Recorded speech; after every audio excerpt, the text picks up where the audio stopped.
Oi pessoal, sejam bem-vindos de volta ao meu canal. Hoje eu vou fazer um vídeo me apresentando um pouquinho, falando um pouquinho como que foi que eu decidi vir para os Estados Unidos. Porque muita gente me perguntou, sugeriu que eu fizesse um vídeo falando sobre isso. E contando um pouquinho como que foi os preparativos e como foi a minha chegada aqui, o comecinho, se eu tinha alguém para me receber. Eu vou tentar resumir um pouquinho.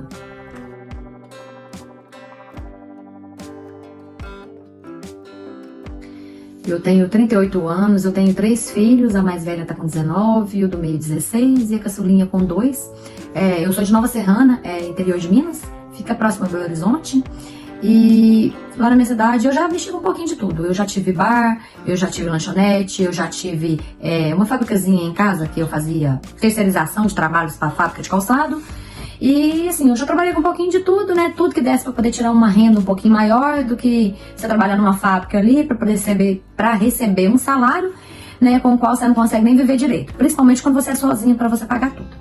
Então, por último, eu vendia roupa. Eu trabalhei muito tempo como sacoleira, buscava roupa em São Paulo, em Goiânia. E aí eu tinha montado uma lojinha pra mim, uma lojinha pequena de bairro, só que eu tava passando por uma fase com muitos problemas pessoais, problemas familiares. A minha filha tinha ido morar com o pai dela e eu tava ficando muito deprimida, sabe? Eu tava passando uma situação, eu já tinha histórico de depressão antes, então eu já não tava nem abrindo a minha loja mais, sabe? A minha loja tava ficando mais fechada. E a minha irmã tinha vindo para os Estados Unidos há cerca de 6, 7 meses atrás. Quando ela veio pra cá, eu falei, né, que talvez futuramente, quem sabe, eu vinha, né, passear ou às vezes até pra morar. Mas assim, não tava nos meus planos e não assim tão rápido. Só que devido, né, a vários problemas que eu tava passando e essa situação que eu tava precisando de um tempo pra mim, sabe, de uma mudança de ares, uma mudança de trabalho, uma mudança de tudo na minha vida, sabe? Então eu decidi vir primeiramente por esse motivo. E também pelo financeiro, né? Porque a gente tem um sonho no Brasil de fazer muita coisa, o qual a gente não consegue, porque o que a gente ganha no Brasil, basicamente pra gente viver, né? A vida aí é muito difícil. Então, assim, eu tomei a decisão de vir, conversei com a minha irmã, e assim, foi muito rápido. Eu sou o tipo de pessoa que, quando eu decido fazer uma coisa, sabe? Eu sou muito imediatista. Corro atrás, resolvo as coisas e eu quero que aquilo seja o mais rápido possível. Então foi assim, eu já corri atrás de tirar o passaporte, de agendar o visto, de fazer tudo que precisava de ser feito. Vendi minha loja, vendi meu carro, vendi meus móveis de casa, vendi roupa, sapato, Nossa, a única coisa que eu não vendi foi minha casa. Mas o resto que eu podia vender, eu vendi tudo. Porque eu precisava de arrecadar o máximo que eu conseguisse de dinheiro. Porque eu não tinha dinheiro, eu não tinha uma reserva, eu não tinha dinheiro guardado. Então assim, eu precisava de arrecadar o máximo que eu conseguisse. E foi isso que eu fiz. Aí eu vendi tudo que eu consegui. Então assim, eu consegui arrecadar um dinheiro que eu consegui vir com os meus filhos e trouxe $2.500 para poder começar a vida aqui. Então assim, isso, eu sei que é muito pouco dinheiro, igual eu comentei em um outro vídeo, né? Que lógico que se você tem condições de trazer um valor maior, mas eu não tinha, sabe? Se eu fosse esperar juntar um valor maior para vir, eu não teria vindo. Então eu vim com o que eu consegui.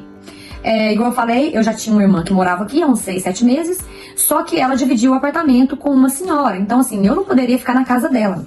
Então o que a gente fez? A gente decidiu esperar eu chegar aqui pra gente procurar um apartamento e dividir, pra gente morar junto. E assim aconteceu. Eu cheguei aqui dia 1º de janeiro de 2020, e eu cheguei, fui pra casa dela, e aí a gente foi procurar um apartamento pra gente morar. Com 3 dias a gente conseguiu um apartamento, o valor era $1.350. E aqui a gente sempre tem que pagar no mínimo um depósito. Alguns lugares, algumas vezes, eles podem pedir até 2 depósitos. Então, mas esse apartamento que a gente alugou, a gente conseguiu alugar ele com um depósito. Então, eu paguei o aluguel e a minha irmã pagou o depósito. A gente fez uma compra boa e foi assim que a gente começou a vida aqui. Eu cheguei aqui num dia, no outro dia eu já comecei a trabalhar. Uma colega da minha irmã me levou pra fazer uns bicos com ela, e aí me indicou pra outra pessoa, e eu fui indo assim, sabe? Trabalhava picadinho com uma aqui, fazia uma casa com uma, fazia 2 casas com a outra, 3 casas com a outra. Assim, tudo que aparecia de trabalho, eu ia, sabe? Não dispensava nada. O trabalho podia ser ruim, com um valor, um pagamento que na verdade às vezes não era nem justo pelos aqueles trabalhos, mas eu não dispensava nada. Tudo que aparecia eu corria atrás. Só que eu cheguei aqui em janeiro de 2020 e logo que eu cheguei, um mês que eu tava aqui, estourou a pandemia. Então assim, todo mundo sabe a situação difícil que foi pra todo mundo. Você imagina no meu caso, que eu tava chegando, recém-chegada, começando uma vida do zero, em um outro país, eu não falava a língua, eu não tinha um trabalho fixo, sabe? Eu conhecia pouca gente e começou a pandemia, não tava tendo trabalho, você não podia sair de casa. Quem já tinha seus trabalhos ainda tinha um pouco, mas mesmo assim diminuiu muito. Então, assim, a situação ficou bem complicada aqui, bem complicada. A minha irmã também, o trabalho dela diminuiu muito. Ela já tinha uma pessoa com quem ela trabalhava fixo, mas mesmo assim diminuiu muito. Então, assim, a situação ficou bem, bem difícil. Mas aqui a gente teve bastante ajuda, não só a gente, todo mundo, sabe? Aqui as igrejas, várias instituições aqui, eles ajudam muito. E não só ajudavam nessa época, como ajuda até hoje, eles sempre ajudam. Mas na pandemia, sabe, foi uma ajuda muito grande. A gente recebia cestas básicas, e a cesta não era básica, né? Igual aí no Brasil. A cesta, a gente ganhava cesta, tinha carne, tinha verdura, tinha bolacha, tinha de tudo que você imaginar tinha na cesta. Então, assim, a gente teve muita ajuda. E foi desse jeito, né? Trabalhando aos pouquinhos. Então, assim, foi um momento bem, bem difícil. E se não bastasse, né, todo esse momento difícil que a gente estava vivendo, eu dei conta de engravidar. Final de fevereiro eu engravidei. Nossa, gente, vocês não têm noção do desespero que a pessoa viveu, não. Gente, eu só chorava. Eu, meu Deus, o que eu vou arrumar da vida? Começando a vida num país novo, começando tudo do zero, no meio de uma pandemia dessa, e eu grávida. Né? Já estava difícil, não só financeiramente, mas a gente não podia sair de casa, a gente não podia ir no médico. E quando você tá grávida, você tem que fazer todo o acompanhamento, você tem que fazer os pré-natais, né? Então, eu não sabia o que eu ia arrumar da vida. Mas, graças a Deus, Deus abençoou, deu tudo certinho e a gente foi. Foi indo devagarzinho, foi aparecendo um pouquinho mais de trabalho. Eu consegui também um part-time, uma fábrica de roupa. Eu consegui, era a irmã da patroa da minha irmã, a irmã da patroa da minha irmã, que fazia e ia largar, e ela me passou esse part-time. Então eu peguei, assim, era pouco, era $950 só, mas já era uma ajuda, né? Então eu peguei ele e fiquei fazendo ele, tudo que aparecia durante o dia, todo serviço que aparecia eu trabalhava. Eu trabalhei de landscape com o pai da minha menina, que é serviço de jardinagem. Então, assim, é um pouco pesado, sabe? E, né, principalmente pra quando você tá grávida, mas eu não dispensava nada, meu filho. Então, trabalhei com tudo. Eu fiz uma cirurgia, eu passei mal, eu fui pro hospital. E cheguei lá, eles falaram pra mim que eu tava com apendicite e que eu tinha que operar ali, na hora, naquele momento. E eu tava grávida de 6 meses. A minha bebê tava com um pouco mais de meio quilo. E eles falaram pra mim que corria riscos de eu entrar em trabalho de parto e ter ela, mas que não dava pra adiar a cirurgia. Então eu fiquei desesperada de novo. Mas tive assim todo o acompanhamento ali com obstetra, pediatra, tudo, caso eu viesse entrar em trabalho de parto, né? Mas graças a Deus correu tudo bem, sabe? A cirurgia. Eu entrei assim, eu comecei a ter as contrações, mas eles me deram medicação e fizeram todo o monitoramento ali pra ver se eu conseguia manter, né, a gravidez até o final, e assim eu consegui, graças a Deus.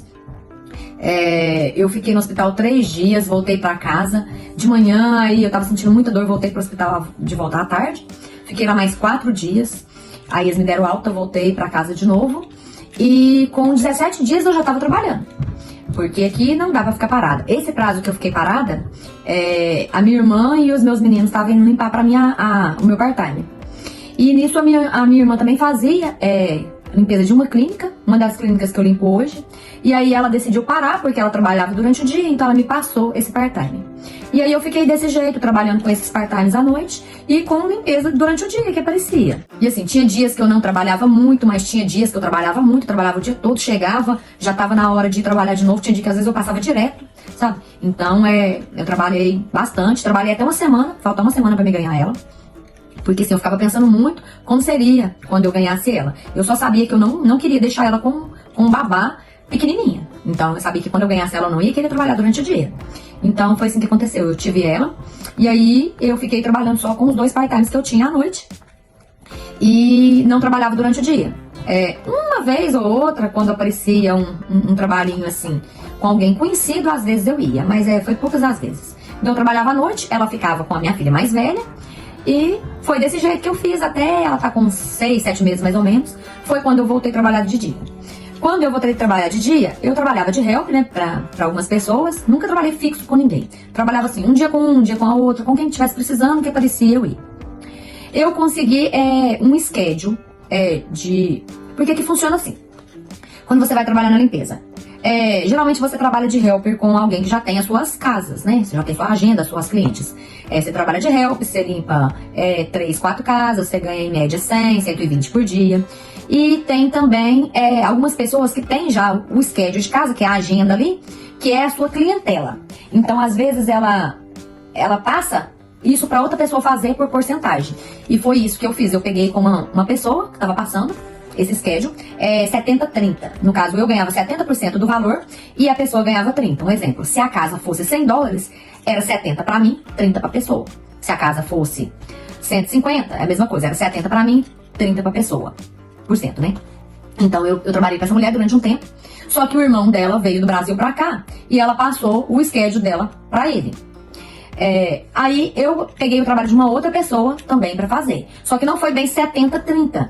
No caso, essa outra pessoa era assim, eu pagava $30 pra ela por cada casa que eu fazia. Então assim, independente se a casa fosse $80, era $50 pra mim, 30 pra ela. Se a casa fosse 100, 70 pra mim, 30 pra ela. Se a casa fosse 200, era 170 pra mim, 30 pra ela. Então, assim, independente do valor da casa, eu pagava $30 pra ela.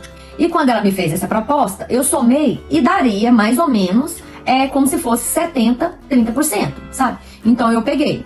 Só que aí eu trabalhei com essa mulher, eu acho que uns 9 meses. Só que, por último, pro final, ela tava fazendo o quê? Ela pegava umas casas que passavam 3, 4 meses sem limpar, ou casas novas, primeira limpeza, porque aqui funciona assim. Casas regulares é um valor. Primeira limpeza é outro valor, é um valor mais caro, porque a limpeza vai te dar mais trabalho, você vai demorar bem mais, você vai se cansar muito mais. Então, assim, o valor tem que ser maior.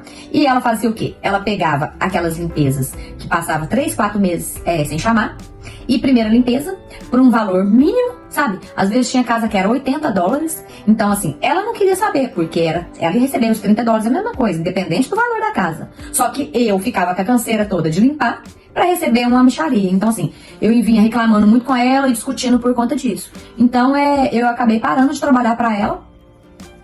E aí eu decidi ficar só com os trabalhos à noite e pegar mais trabalhos e parar de trabalhar durante o dia de volta. Igual, né, quando a minha bebê era pequena. Porque eu tava ficando muito cansada, eu não tinha muito tempo pra ficar com a minha bebê, então assim, pra mim não tava compensando. E eu também não podia largar os trabalhos à noite, né, porque eu precisava de mais de um trabalho. Então eu decidi arrumar mais trabalhos e ficar trabalhando à noite. E foi assim que eu fiz. Aí eu corri atrás, né, de pessoas que passam esses trabalhos pra fazer à noite. Aí eu consegui mais essas clínicas que eu faço, 3 clínicas.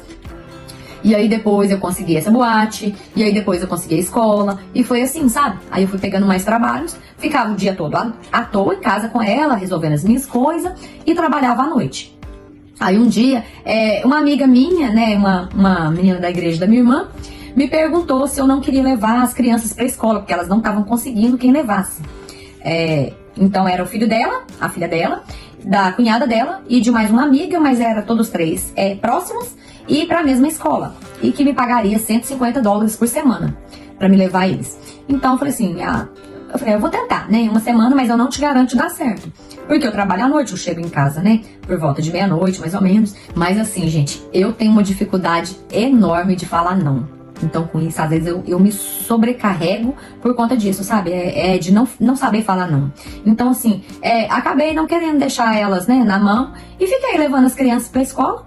Aí, né, às vezes dormia tarde, levantava cedo. Eu pensei assim, já que eu levo as crianças delas pra escola, eu vou ver se eu pego mais crianças, né? Porque aumenta de todo jeito, eu vou ter que levantar cedo mesmo.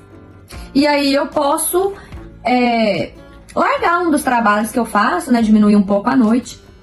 Então, o que acontece?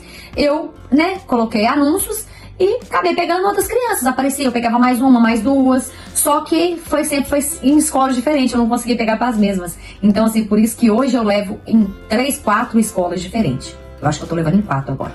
Em 4 escolas diferentes. Eu levo 2 para um, 2 para outro, 2 para outro. E assim faço. Aí eu diminui um dos trabalhos que eu fazia à noite para ficar um pouco menos cansativo. E assim, esses foram os meus trabalhos até aqui, né? Igual eu falei aí, eu passei uma situação bem difícil. Todo mundo passou por causa dessa pandemia, né? Foi complicado pra todo mundo, não só pra mim aqui, como pra todo mundo, ao redor do mundo todo. Mas graças a Deus, né, as coisas foram melhorando e a gente passou por cima de tudo isso. E assim, só tenho a agradecer a Deus por sempre ter me dado força, sabe? Nunca ter me deixado faltar nada, nem pra mim, nem pros meus filhos. E sempre ter me abençoado com trabalhos, as coisas. Isso foi o resumo da minha história, né? Do Brasil pra cá, dos meus trabalhos, as coisas. Bem resumo mesmo, porque se eu fosse contar com mínimos detalhes, daria pra escrever um livro. E os meus vídeos costumam sempre ficar grandes, né? Vocês viram aí, o último. Então, assim, gente, foi isso, mas eu acho assim, eu gosto de dividir a minha história, porque eu acho que isso talvez possa dar, assim, forças pra pessoas que às vezes, não pessoas que estão pensando em vir pra cá, mas pessoas que estão passando às vezes, né, alguma situação difícil, querendo tomar alguma decisão de vida, de mudança na vida. E eu não digo mudança de país, mas às vezes mudança de um emprego, mudança de uma cidade, mudança de um estado, e a pessoa fica com medo, sabe? Fala assim, se eu conseguir, gente, passar por tudo que eu passei num país novo, né, no meio dessa pandemia, e grávida, e tudo, sabe, com tudo sozinho, o pai da minha menina me ajudou um pouco, é lógico, durante a minha gravidez, me ajuda ainda, mas assim, sou eu sozinha pra correr atrás de tudo. Então, se eu conseguir tudo isso, eu acho que qualquer pessoa consegue, sabe? Então, assim, eu sei que vai ter elogios, eu sei que vai ter críticas, mas isso aí foi um pouquinho da minha história. Eu tô dividindo um pouquinho da minha história com vocês, né? Eu espero que vocês tenham gostado do vídeo e obrigado por assistir até aqui. Assistam os outros vídeos, deixa o like de vocês, se inscrevam no meu canal, porque isso vai me ajudar muito. E um beijo enorme no coração de vocês. Fiquem com Deus e até a próxima. Tchau, tchau.